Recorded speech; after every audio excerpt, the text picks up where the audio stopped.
Hey everybody, welcome back. We're going to get into some instructional videos now.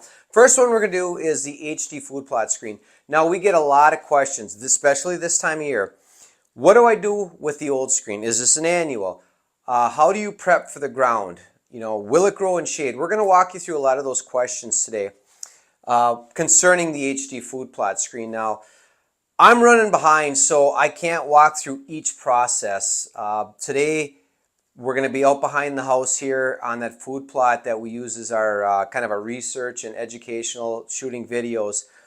9 times out of 10, I'm using a riding lawnmower to chop up last year's screen because honestly, not a lot of people have a tractor. And we try to relate to everybody, but I'm running short on time, and my brush hog, I've got to do some maintenance on some properties with cutting. The brush hog is on the tractor right now. It's a 6-foot brush hog. So that's what I'm going to use today. But most people understand how we're doing this and what we're doing. So we're going to go out, we're going to mow the screen. We're going to talk about prepping for the screen. We're not planting yet here in Michigan. I don't even think the soil temperature is 52, maybe 53 degrees. It's been really cold. We just got probably one of the warmest days of the year so far. And we're at, I think, June 4th maybe. Just not conducive to growing the HD screen yet. I know a lot of folks have it in the ground. I hate June for one reason. We get a lot of phone calls. What's wrong with my HD screen? Why isn't the screen growing? Because, folks, it needs warm temperatures. I'd rather you back that planting date up a few weeks to catch warm soil than try to put it in the ground early. I had a few years ago, a guy planted it and it was 45-degree soil temperature, and he's yelling at me because the seed sucks. It's got nothing to do with the seed. It's got everything to do with cold temperature. In fact, I'm going to show you, we do every year, because I know this is coming. Folks plant way too early and then the seed doesn't work. And then they're calling me saying, what's wrong with your seed? We take germ tests here at the shop every year of our HD food plot screen to show people this is from the lot that you purchased, okay? There's nothing wrong with the seed. So I'll show you what a germ test looks like right now. Okay, so this is what we do when we test our screen seed. This is a cut off plastic bottle, a paper towel, probably 6 days old. Out of here. Tough to hold the camera and do this at the same time. Back out a little bit here. Okay. So this is what I think is commonly referred to as a ragdoll test. Basically, you take, I'm going to say there's about 250 seeds there, wrap it up tight in a paper towel, put some water on it, and then just keep it damp. It sits in a warm windowsill, and this is what it looks like. So let's see if we can get down here. Now we got, see, this one didn't kick right here. There's one. Let's see. No, that one's got a root on it right there. This one did not germ. It's up there. But I see maybe 5 or 6 right in here that might not have a root. So if that's 250 seeds, 5 and 6 might not have thrown a root. And it's early yet. This is not even a week old.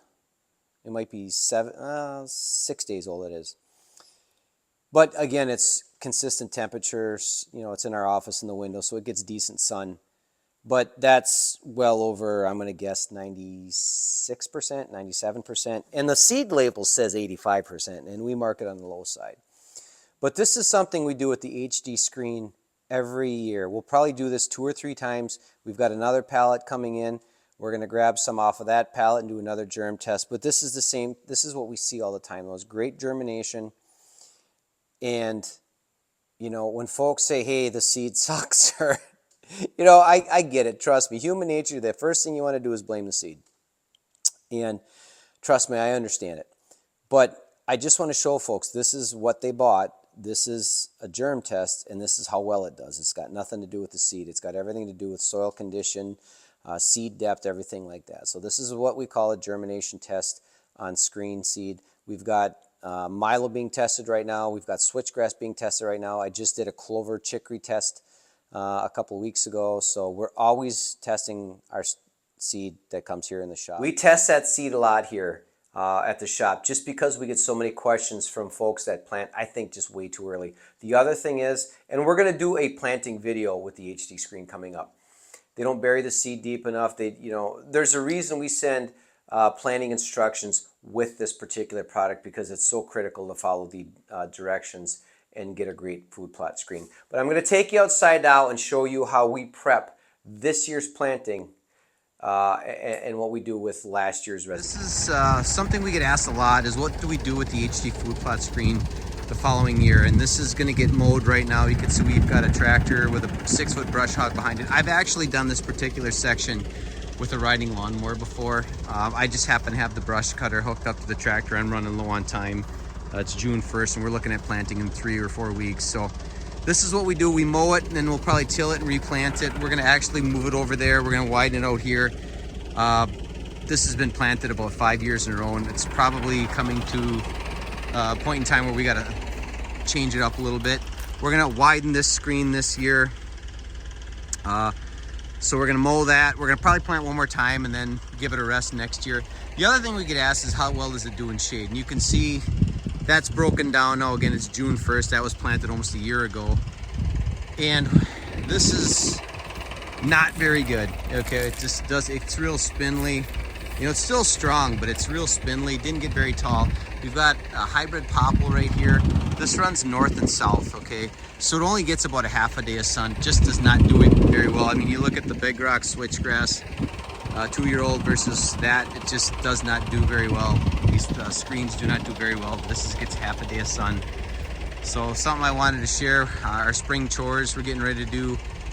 We've got a bunch of tilling we're gonna do once this is done. Just lightly incorporate it back into the ground. We're gonna chop it up really fine and then let it sit for a few weeks and let the weeds come. We're gonna spray those and then plant right away. So chop it up, till it, let it sit, and then probably plant last week in June because it's so cold. All right, we're done chopping this up. You know, usually I use a riding lawnmower back here. Like I said, our house is right here.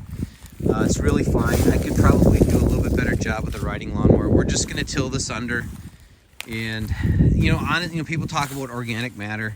This is not organic matter. This is biomass right here. Okay, all the organic matter that these roots produce is down in the soil. So we're gonna do this very lightly.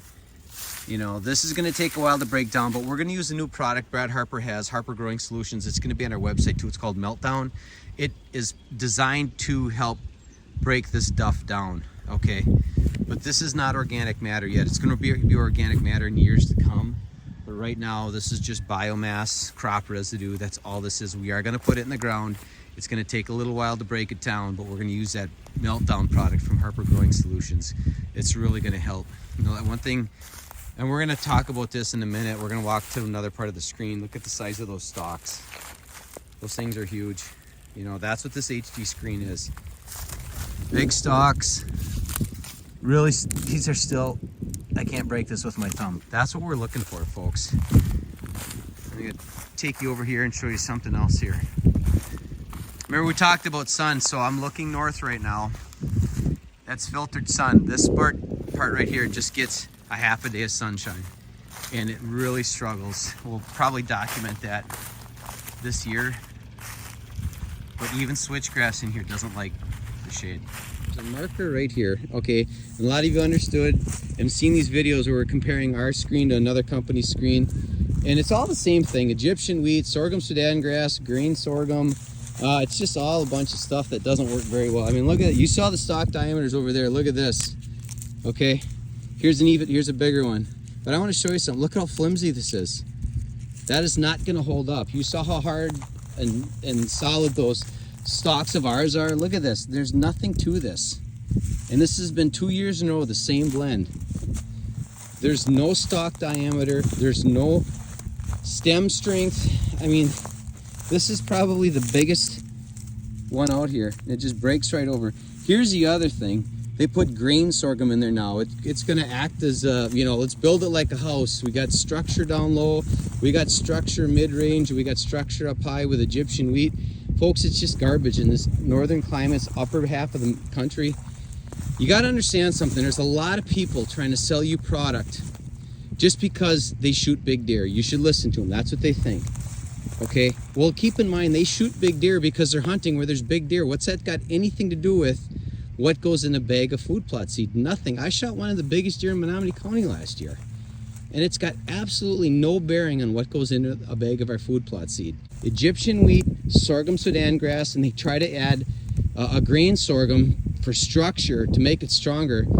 Look at this mess. Okay, it was flat on the ground by deer season 2 years in a row.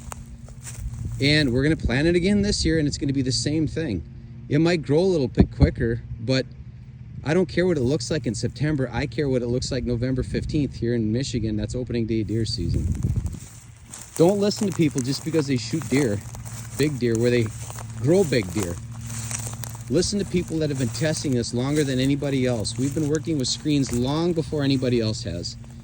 A lot of copycats in the industry trying to get you to buy the latest and greatest. Well, this is the latest, but it's not the greatest.